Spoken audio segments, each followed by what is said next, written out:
Rhetoric is the art of persuasion. People usually have a negative connotation towards the word. It's seen as a dishonest way to prove your point. But Kenneth Burke describes it as the use of words by human agents to form identities or induce actions in other human agents. Rhetoric is using symbols to your advantage. Now, we're pretty used to the idea of using rhetoric in a speech or in a book, but Kenneth Burke argues that music can also be rhetorical. Music, in a way, is a language. They both have systems and syntaxes for expressing ideas. So if speechwriters can use rhetoric, why not composers? Well, Lin-Manuel Miranda does this masterfully in Hamilton. Lin-Manuel Miranda in Hamilton uses Burkean rhetoric of repetition and form to create an appetite in the listener. That appetite is used to communicate complex emotional ideas. Through rhetoric, the music is communicating.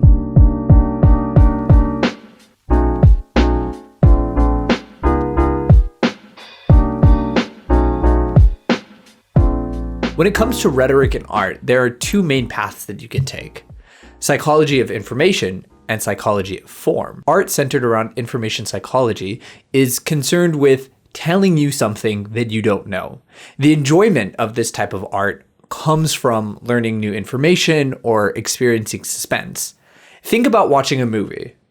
Sure, it was mind-blowing when Cap first picked up Thor's hammer, but what about the second time you watched Endgame?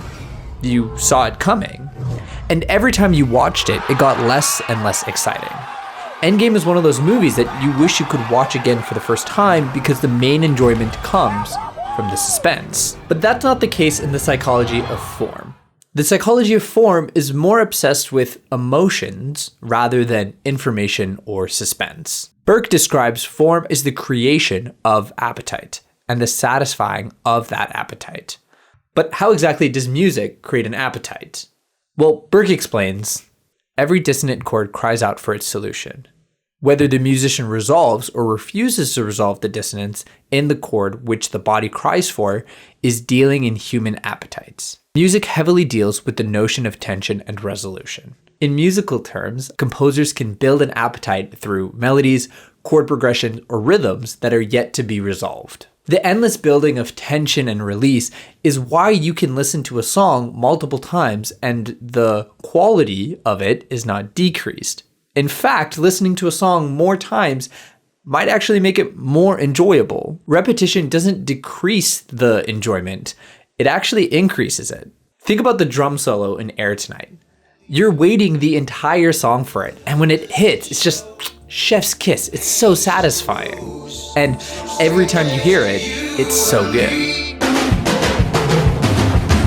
The second rhetorical tool a musician has is variation, which builds off repetition. In Counterstatement, Burke expands on the notion of repetition when he talks about forms. The repetitive form is the constant maintenance of principles under new guises. Basically, the same thing is restated in different ways. Sisman expands on the notion of variation, saying it's a type of musical rhetoric where the given meaning appears in different guises, with the distinction that the boundary lines are much more rigorously determined in music than in oratory. There is a specific correlation between rhetoric and variation that can be grafted on the common fount of rhetorical knowledge on which composers and theorists can be assumed to have drawn. Composers can use pre-established chord progressions, melodies, or rhythms in a new context in order to rhetorically prove a point. All these rhetorical tools are more concerned with the effect that the music has on you rather than individual ideas being passed on. It's more about the emotions than a specific message. Music is similar to language, but it is different. And because it's different, it can express experiences that discursive systems like language must shelve. Songs can express the emotions of how we're feeling better than words can. Sometimes words just fail. And Hamilton is a perfect example of this. The best example of rhetoric in Hamilton comes in the counting motif. It's sprinkled throughout the musical, but the first appearance is in the 10 Duel Commandments. The 10 Duel Commandment song is all about the rigid rules of dueling, an everyday phenomenon in the 1700s.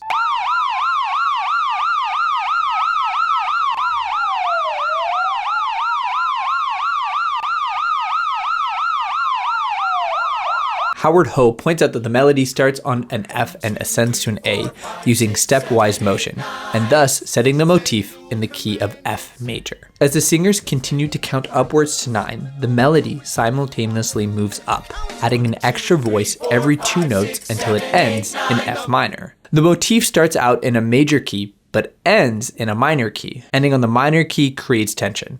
Not returning to the melody to an F leaves the motif unresolved. In other words, transitioning from major to minor creates an appetite for the listener. The 10 dual commandments create an appetite for listeners by establishing the counting motif, ending in a minor key and leaving the melody unresolved. The next time Miranda uses the counting motif is in Act 2 in the song Cabinet Battle 1. In Act 2, Hamilton and co. have just defeated the British Army, and in the early stages of creating America, Hamilton and Thomas Jefferson have a political disagreement in the cabinet and have a rap battle. Howard Ho points out that in the 10 Dual Commandments, the weapons are guns, but now in the cabinet battle, Hamilton is fighting with a more sophisticated weapon: words. Thus, the counting motif is also more sophisticated to represent this change. The familiar melody is shifted down to a lower key. Additionally, Miranda inverts the melody and makes it descending. Here, Hamilton is varying the theme and elaborating it.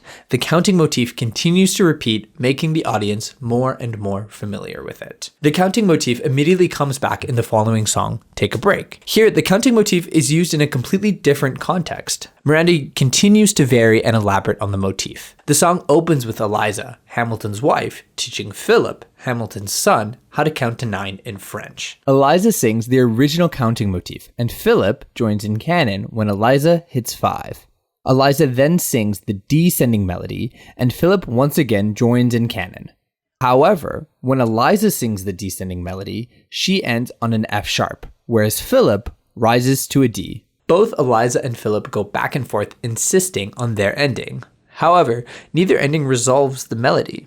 Eventually, Philip and Eliza count to 9 in sync, with Philip singing the ascending melody and Eliza singing the descending melody. Both characters sing the preferred ending to create a crunchy, unresolved chord. Howard Ho argues that by Philip going up higher, it symbolizes his ambition in life, and by Eliza going down, it symbolizes her desire to play life safe. The melody continues to become familiar and stuck in the audience's brain and creates that appetite of the unresolved melody. The motif also has a new guise in the musical. It now also represents the relationship between Eliza and Philip. And unknown to the audience, it foreshadows the death of Philip. The next time the counting motif makes a notable appearance is in Blow Us All Away. Here, Philip is all grown up and he's looking to leave his mark on the world, much like his father. The violin quietly repeats the counting motif in the orchestra, although it does not play the whole theme. Philip is looking to confront George Eaker, who had insulted Hamilton. After speaking to someone who tells Philip George's whereabouts, Miranda throws in the counting motif in its entirety. Here, the melody is played on the violin in its descending and ascending forms. Unlike the motif's first appearance in 10 Dual Commandments, the motif is now cheerful, upbeat, and instrumental. At the end of the motif, the audience is greeted with the familiar record scratch from 10 Dual Commandments. Philip confronts George and challenges him to a duel. George accepts, but tells him to come meet him later. Before heading to the next verse, we get the record scratch again. And before Philip and George duel, the audience is well sufficiently reminded of the melody. After sufficiently being reminded of the motif, George and Philip head to duel. Philip is sure to remind George that they will shoot after 10, and the chorus chirps in with a number 10. As the two men prepare, the counting melody returns for the third and final time in the song. This time, the melody is in its original variation from 10 Dual Commandments. As members of the chorus quickly sing through the melody, they are abruptly cut off at number 7. In place of 8-9, Miranda only offers the sound of a rippling gunshot. George shot Philip before the counting was done. He cut him off at 8-9. There's a lot of Bruchian rhetoric happening in this song. Similar to the counting motif's previous appearances, the melody continues to vary, create appetite, and repeat itself. The melody plays throughout the background of this song and nulls the listener into a false sense of security through the upbeat nature of this iteration. In fact, the audience might have forgot about the association of the melody with dueling altogether because they haven't heard 10 Duel Commandments in over an hour at this point. People are probably thinking of the previous guise of the motif, the relationship between Philip and his mom. So in order to jog the listener's memories, Lin-Manuel Miranda throws in the little record scratch at the beginning. By the third time the counting motif shows up in the song, the listener is well aware of what this motif means. Throughout the musical, Miranda has created an appetite for the melody 1, 2, 3, 4, 5, 6, 7, to be followed by 8, 9. However, Miranda pulls the rug from underneath the listener's feet. The melody is once again unresolved, and the listener only hears gunshots on the 8-9. In the duel, Lin-Manuel Miranda has created an appetite through form and repetition and varying, and refuses to fulfill it, instead leaving them a beat without a melody. The audience is left unsatisfied by not having that melody finished. They're just as shocked as the characters because they were fully expecting the 8-9. The audience almost feels as if they've been shot. Every time I hear the gunshot on 8-9, it's like a punch to my stomach. That little 8-9 gun sound effect is such a genius piece of rhetorical music because it allows us to enter into what it feels like to be shot better than any action or word or speech could. This song also brings to fruition the foreshadowing that we saw earlier. The counting motif was supposed to represent the way that Philip was going to die, and at the time, on a first listen, the audience would have never known that, but now it's come to fruition. Immediately after the gunshot, the song ends and the Stay Alive reprise comes in. Philip is rushed to the hospital and both his parents rush to meet him. Yet again, the counting motif returns in its take a break variation. As Philip lies on his deathbed, he reminisces about the days where she would teach him how to play piano, saying, Philip is referencing when he would rise to the D, but Eliza would fall to the F sharp. Then for the last time, Eliza sings the counting motif, and Philip follows in canon, starting on 4. As Eliza begins the second round, Philip joins in for a bit, but fails to finish the melody, omitting the 7-8-9. Eliza finishes the melody, singing,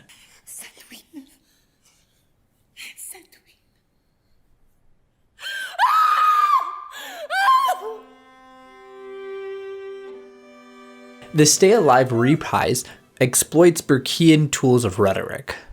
The audience is now well familiar with the melody in all its variations and guises. Much like Eliza, the audience is desperate to hear that 7-8-9 to fulfill that appetite. But still, much like Eliza, that's robbed from us.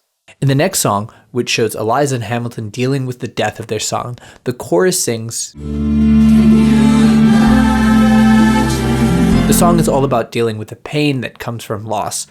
Ironically, when the chorus asks, "Can you imagine?" the answer is yes for the audience. After variation upon variation, the audience is fully expecting 7-8-9 from Philip. But instead, the audience is left in complete silence. We can feel that loss. Through the appetite created by the rhetoric in Hamilton, we can sympathize with Eliza. We can feel what she is feeling. The rhetoric in the music is able to better express the idea of grief and loss better than almost any words, actions, facial expressions, or lighting cues. The music is able to communicate the concept of grief better than words. I think sometimes music can be underappreciated. When you listen to your favorite song, you're probably mostly focused on the lyrics, and although lyrics are good, they're not actually music. The notes and melodies and rhythms of a particular song have a profound ability to communicate complex ideas. All you need to do is listen. I'm only 19, but my mind is older.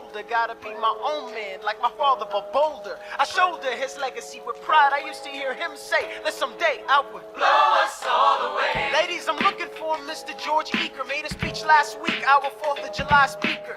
He disparaged my father's legacy in front of a crowd. I can't have that. I'm making my father I proud. saw him dressed up Broadway a couple of blocks. He was going to see a play. Well, I go visit his box. God, you're a fox. Hey, y'all look pretty good in your frocks. How about when I get back, we all strip down to our socks?